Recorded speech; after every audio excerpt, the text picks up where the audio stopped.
I would like to now call on Hannah Thomas.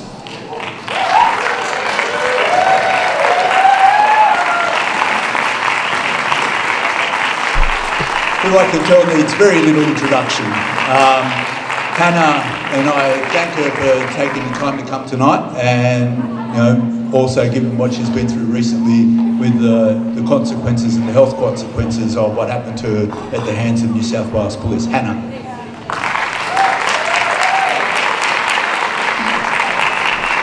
Thank you so much. I want to firstly acknowledge and pay respects to the true and rightful owners of this land, the Gadigal and Wongal people. Their lands were violently stolen and justice has never been served.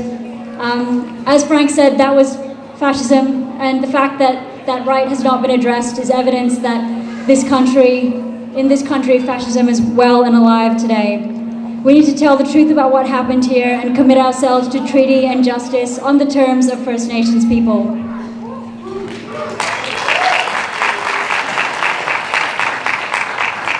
Thank you so much to the organisers for having me here today, and for Dear Addie Road, for everything that you do for the Inner West community and holding this event as well.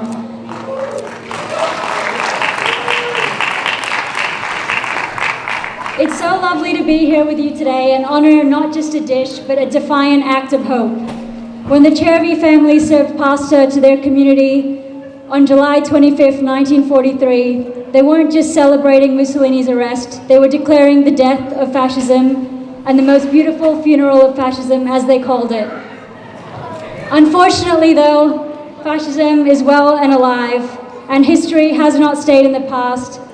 It lives in the present, and here in so-called Australia, it isn't marching down the street in formation, but it wears suits and uniforms, it sits in Parliament, and it stops us from protesting. It cloaks itself in language of national security and social cohesion. It weaponizes anti-Semitism, strips it of its meaning, and uses it to silence opposition to genocide.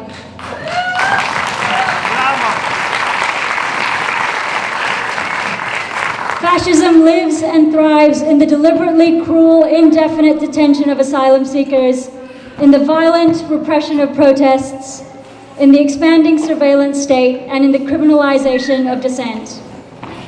We also see it stronger than ever in the bipartisan support for Israel's genocide in Gaza, a Gaza that the Albanese government enables with weapons parts, diplomatic cover, and a gag order on those of us who speak out.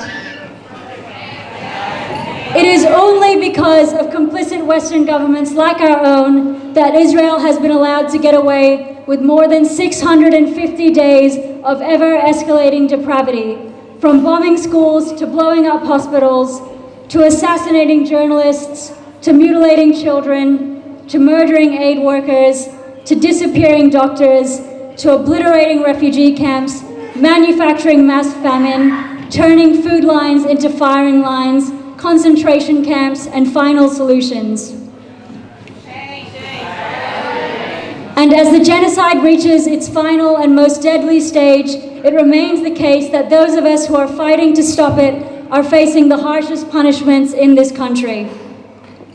When peaceful protesters are punched in the face and dragged through courts, while arms dealers and war criminals are protected by police, that is what fascism looks like in this country.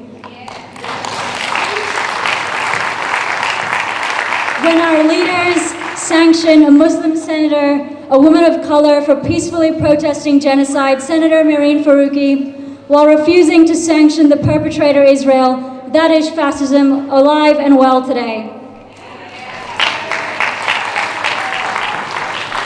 So fascism isn't just in the history books, it's a living threat, and it's our duty to stop it before it tightens its grip. And in this country, that means facing the uncomfortable reality about who the enemy really is, and realizing that encroaching fascism is now more than ever the product of state and federal Labour governments. It is the Labour government, headed by someone from our own Inner West community, that is exporting F-35 fighter jet parts directly to Israel.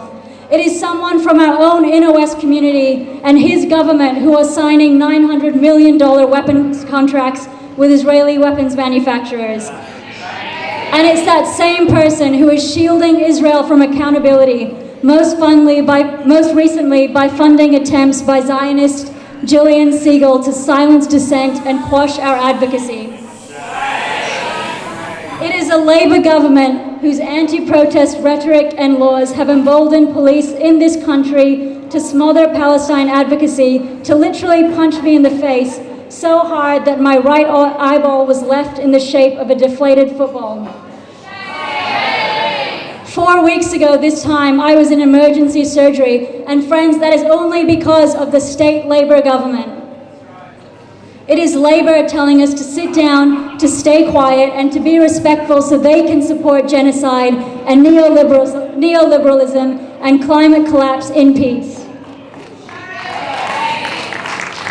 So the Chervy family taught us and showed us that resistance can start with a meal and grow into a movement. So we honor them not by looking back, but by moving forward together against fascism in every iteration, in every form, and whoever it's coming from. So tonight, as we eat together, please let it be a promise to each other that we won't stand by and let it happen, that we'll organize and defend each other and fight fascism every day. Thank you so much.